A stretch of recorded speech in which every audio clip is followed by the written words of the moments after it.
is this the end of my channel? Well, I'll answer that in the course of this stream. I don't know if you've heard of Google Gemini. It's an AI, and Google just released it, I guess in the last few days or last week or so. It's sort of a package. It's called, I think it's the AI Studio. Essentially what it is an AI that can teach you software. I was watching a few videos today, and it was kind of scary. One video in particular from a channel and a company that I've used for years and years to learn software, Ripple Training. This is Mark from Ripple Training. Great teacher, great trainer. Teaches Final Cut Pro, teaches Motion. He's just excellent. I watched his video today, and the alarm in his voice and in his expression.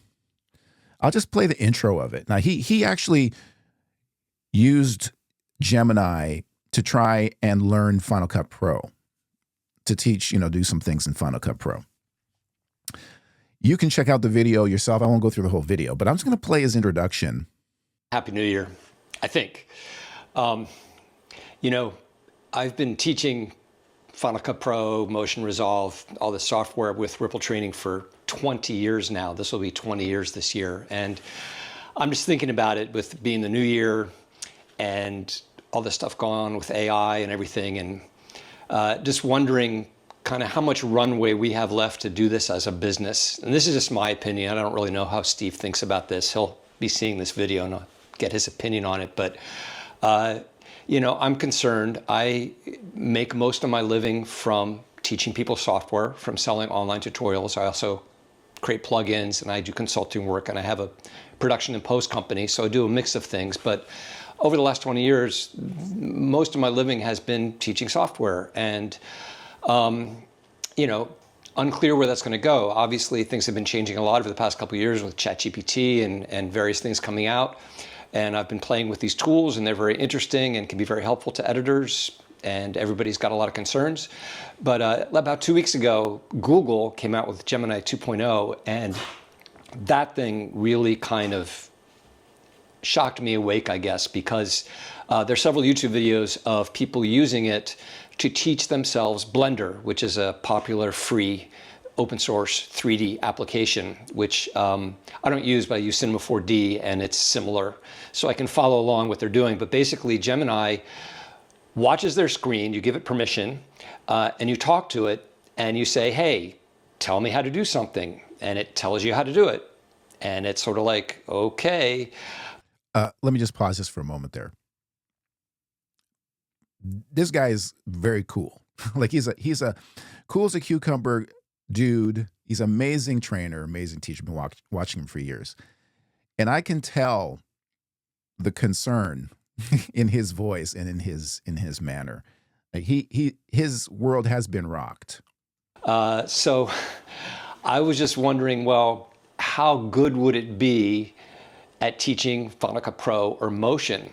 So that's what I did here. So why don't you take a look with me, and let's look at this together. He went on to try to get it to teach him Final Cut Pro. It made many mistakes, and as AI will do, it started making stuff up at some point, which is not helpful. But as he says in the video, that's the worst it's going to be. It's only going to get better. There's another video where a gentleman is using Gemini to teach him how to use Canva. His intro too is interesting. Okay, let's go live. James Middick speaking. If you're thinking about creating an online course, specifically a screen capture, and usually it's about pieces of software, something that's on your screen, you're showing people how to use something, I want you to think twice about doing it. Why? Because I'm going to show you sort of the updated version of Google's AI Studio, which I did a video previously kind of introducing when the day it came out, but I think they've improved it since then. And I'm going to show you a screen capture, or why you don't need to create screen capture courses. Now, before I do that, I just want to put it in context just to show you how important this is in this whole space on how-to videos. Now, it's interesting. You listen to this, his stats are pretty amazing when it comes to YouTube and educational videos. And why you're going to have to be careful if you're thinking about trying to earn or start and build and grow a profitable business if you're just going to create how-to videos. Put this in perspective, there's 4 billion videos on YouTube right now. 51% of them are educational videos. And the rough estimate I got is about a billion of them, 25% of them are showing how to do something on a screen. So you got 1 billion courses being done, and you don't really need them anymore if you're using a tool like AI Studio from Google. And this is the brand new Gemini 2.0 one, and it has something called multimodal live input. So that means that when we're talking to Gemini 2.0, it has the ability to interact live with our voice, not having to prompt like all of the other tools right now, are pretty close to all the other tools. But we can talk, interact live in real time with the tool, but we can also live interact with our camera and also the screen. People talk about the human touch, and I totally get it, and having an instructor and somebody there. But when it comes to tutorials that are recorded and produced like I make, there is no instant feedback, right? I make a tutorial, I put it out there. Hopefully, you understand it, you get the value out of it. And if you have any questions, you leave those in the comments, and maybe I'll get to it, hopefully, as I try to get through comments and answer and give you a good answer to your question. Where with this AI studio, this Gemini AI studio, it's basically like having your own live instructor, in that you can ask questions and it will answer those questions. So if something's not clear, it can make it clear for you. It's not 100% accurate all the time, but it's getting better and better, and it's getting really close. And just watching some of the demos, it's pretty incredible. So when I look at these things from a creator point of view, it's scary. It's kind of like, well, there goes what I've been doing. I mean, if you can have your own personal tutor there to teach you software. But then as a consumer, as a user, I'm like, oh, that's pretty cool. I have my own personal tutor to teach me software. And right now, it's free. The question then becomes, what do creators who make tutorials, software tutorials, do now? What is the future of tutorial content, particularly software tutorial content on YouTube? It's funny, we were talking about this, about 2 years ago, year and a half ago, the impact of AI and what it was going to do. And everyone thought, well, we got 5 years. We got 3 years. Creators. No, it's here now. When you look at practically and you sit back and look at the Google Gemini and the AI Studio from a practical point of view, something that can teach you software that is incredibly patient, that'll answer your questions when you ask them, can do follow-ups and things like that and give you detail, go at your pace. That's pretty compelling from just a purely educational point of view. In my community, I have my diehard fans who I love. Thank you for being here, and thank you for, taking the time and being a part of the channel, who are here, for me, my style, how I interact, that kind of thing, and I really appreciate that. But there are a lot of people on YouTube and a lot of users, and I get a lot of views from people who are just trying to find the answer to something, right? They just want to get the value, they want to get the answer, solve their problem, and be on their way. And something like Gemini, very compelling for those kinds of, people who are just looking for answers. And also not even just for answers, if they want to sit down and dig in and learn a full course, like, hey, I want to learn Blender, as it was mentioned, you can sit down and learn Blender, and it'll teach you Blender. Like, who's going to pay for a course on how to use Final Cut Pro if I can, for free, get Google Gemini to teach me in my own time? And it's interactive. It's not passive video on demand. It's actually interactive, right? That's the piece that I can't imitate. I can't answer specific questions, your questions, individual questions in real time at scale like Google Gemini can. And that is the winning edge. If we want to be honest about technology, and I live and work in the technology space, we can't ignore what's happening, right? We can't ignore what's happening with AI anymore.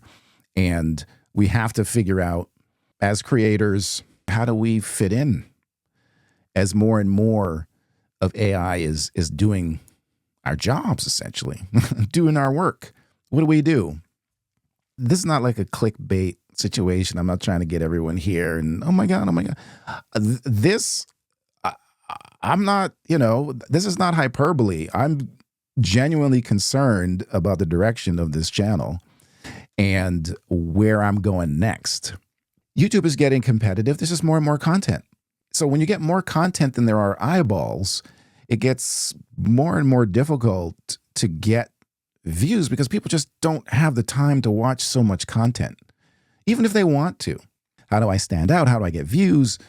All the things you worry about as a YouTube creator. Now add on top of it that the thing that you make, the product that you bring to market, is now being able to be done by something faster and is interactive, and it's free, at least right now. You start thinking to yourself, well, why am I putting in all this work to make these tutorials when someone would be like, why should I go here and fish around in YouTube trying to find out what it is? Maybe I'll find the video that I want, that I need to figure it out, when I could just go to Gemini and ask it directly, this is what I need to learn, and it teaches me. So as a creator, you have to start thinking practically. You always have to be thinking practically about your finite resources, like your time and energy, in order, to keep going on YouTube. And I want to keep going on YouTube. First of all, let me just make this announcement. I'm not leaving YouTube. I'm not leaving. Even if you try to make me, I'm not leaving. I just love making content. It's what I've done for my entire life. I've been doing it since I was 7 years old in many, many forms. So it's in my genes. I'm not going anywhere. But I need to grow. I want to grow a channel. Got to pay bills. Need to eat. I want to grow. So I have to figure out, okay, so how do I pivot? What do I do? How do I address this? People have choices. They've always had choices, but now they have incredible choices to learn. And so how do I still be in the mix to still be a viable choice? And that's just something as a creator you're constantly thinking about. For a lot of creators, it's a bit of a wake-up call to add some more humanity to the content. It's going to be the end of the channel in a certain way, I guess, as I change how I deliver my content in order to stand out and build that connection. It's the end of an era for how I do things, I think, on the channel. Not the end of the channel, not the end of the content and information that, you've come to expect from me. It's a new start for a different way moving forward. I want to still continue to help you, whatever it is you're trying to do, whatever you're trying to create.